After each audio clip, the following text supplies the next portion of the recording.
Poftă bună, Daniel. Acum te-am văzut. Of, of, of, of.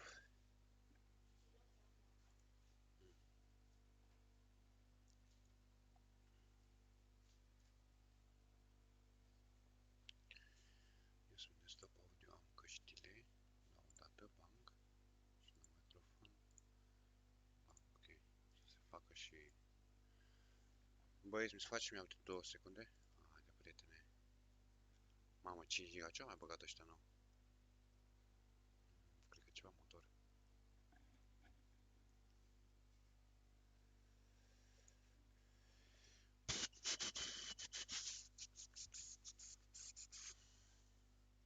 Au băgat motorul.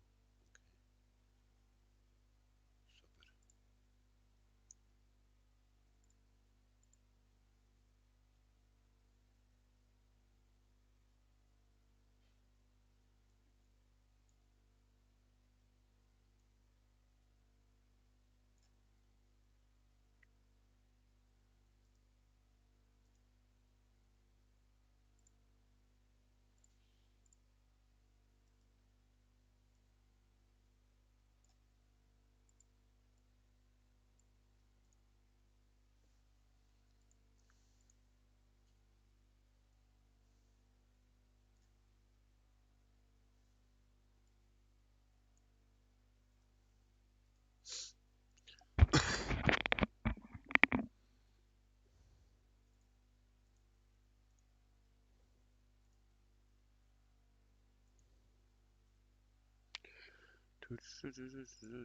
Haide, mă.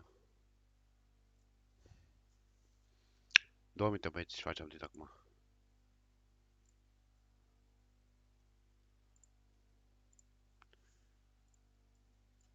Ia să vedem așa între timp. Bang.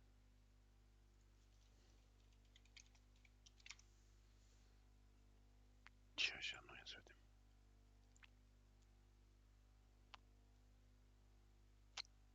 All right, what's going on, everybody? I'm Blitz5, and I hope you guys are doing well. And in front of me, we have the patch notes for update 9.2. This is the...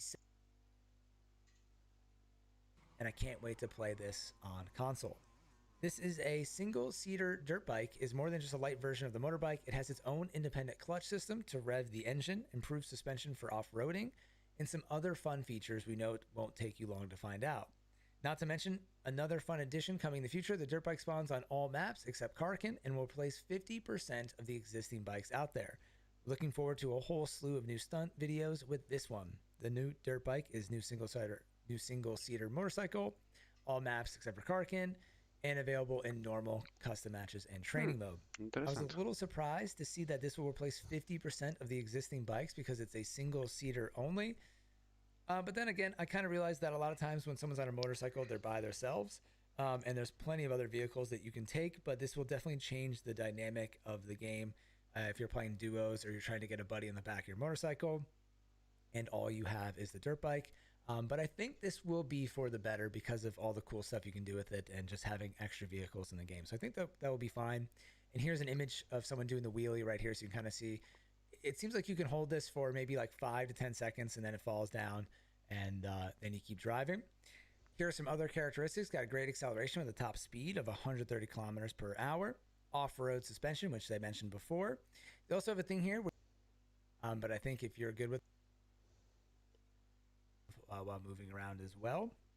Then if you scroll down here, you're going to see that most of the pistols, except for the P92, received an increase in damage, which is very nice. So I guess we'll just go from the top here. So we have the 7.62 revolver, the R1895. This got an increase of damage from 62 to 64. The increased rate of fire from 150 to 300.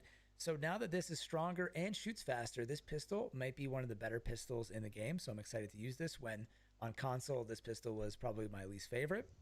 Then we got the R45 here, making the biggest jump with 10 points, increasing damage from 55 to 65.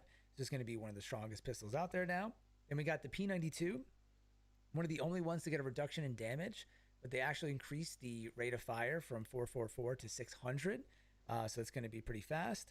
And then the P1911 just got a little bit of a buff by 1 damage point, so not too much there. And then the Deagle actually stayed the same damage wise. I think the Deagle is statistically the strongest pistol, but they're just giving it a little bit of a faster shot, going from 240 to 300. So I still think, you know, whatever your preferred pistol is, I guess, but the revolvers and the Deagle are going to be really awesome. And then the P92 has actually always been great. So the fact that it's going to shoot faster might be really good in close quarters situations.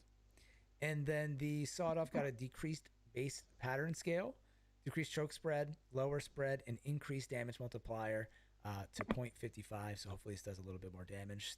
That's usually pretty weak. And then the Scorpion can finally attach an extended quick draw magazine. If you're wondering what's going on here, for some reason the Scorpion only allowed an extended mag. You couldn't do an extended quick draw mag. I don't know why. So now it's just easier to get this thing extended, having both of the options. And then in a late addition to the patch, we have some weapon balance adjustments for the ARs. This was not included in the original patch notes, and I think this was just added before the update went live.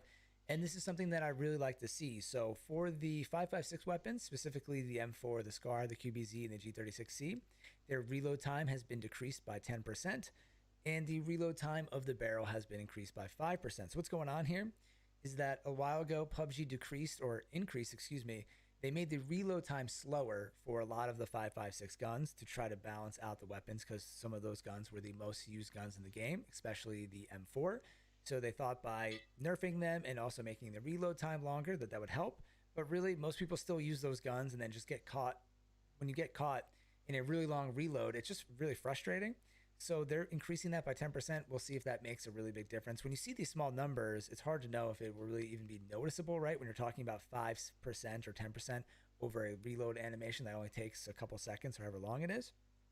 But on the flip side of that, I do like that PUBG is using really small numbers here to make adjustments, because a lot of times companies come in and are heavy-handed and make huge buffs or nerfs, and you're like, why did you do that? So I'd rather see PUBG do this stuff like 5% at a time until it feels right, and then they'll know they're in the right spot. When some people enjoy it, some people are complaining, and they know they're right in the middle. And then obviously the barrel could use a little bit of a nerf here or there. So increasing it by 5% to me seems to make sense. And they also increase the horizontal recoil of the barrel. And then here they're doing some extra lava damage calculation update. They're basically trying Blah, blah, blah.